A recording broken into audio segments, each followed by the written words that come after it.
સુરત મહાનગરપાલિકાના આરોગ્ય સમિતિના ચેરમેન મનીષા આહિરના વોર્ડ નંબર 15માં આવેલા જગદીશનગર સોસાયટીમાં છેલ્લા 2-3 દિવસથી પીવાના પાણીની સમસ્યા ઊભી થઈ છે।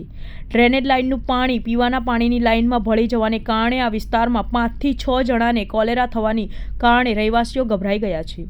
જગદીશનગરમાં રોગચાળો ફાટી નીકળ્યો હોવાની વાત બહાર આવતા પાલિકા તંત્ર દોડતું થયું હતું।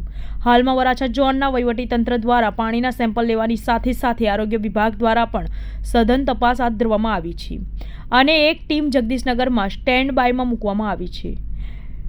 યુદ્ધ સ્તરે ડ્રેનેજનો લીકેજની સમસ્યા દૂર કરવાની કવાયત હાથ ધરી હતી। આજે બપોરથી લીકેજની સમસ્યા દૂર કરવાની સાથે સ્થાનિકોએ પણ રાહતનો શ્વાસ લીધો હતો।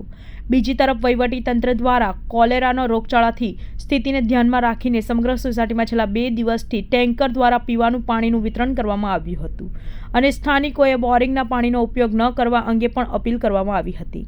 ઘનશ્યામભાઈ નામ છે મારું। આ જગદીશનગર સોસાયટીમાં 7-8 દિવસ પહેલા કે ડ્રેનેજ લાઇનમાં પાણી લીકેજ થઈ ગયા હતા અને બોરિંગમાં પાણી ભળી ગયું, એના હિસાબે ઝાડા ઉલટીના કેસ વધી ગયા છે। એમાંથી 25 થી 30 હાલમાં 10 જણા સમીમેર હોસ્પિટલમાં એડમિટ છે, બાકીના રજા આપી દીધી છે।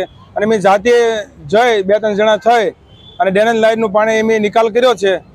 ત્યાર પછીના સોમવારથી એસએમસીના અધિકારીઓ આવી સાફ સફાઈ કામે લાગી ગયા છે બધાય। પાણી જ્યારે ભેળસેળ થયું પહેલા તમે રજૂઆત કરેલી એસએમસી ને? તઈ બી સ્થાનિક લોકોએ રજૂઆત કરેલી હતી પણ કોઈ આવ્યા નહોતા કર્મચારીઓ, રજા પર હતા, રવિવાર હતો એટલે રજા પર હતા, એટલે અમે જાતે સાફ કરી। અત્યારે શું પોઝિશન?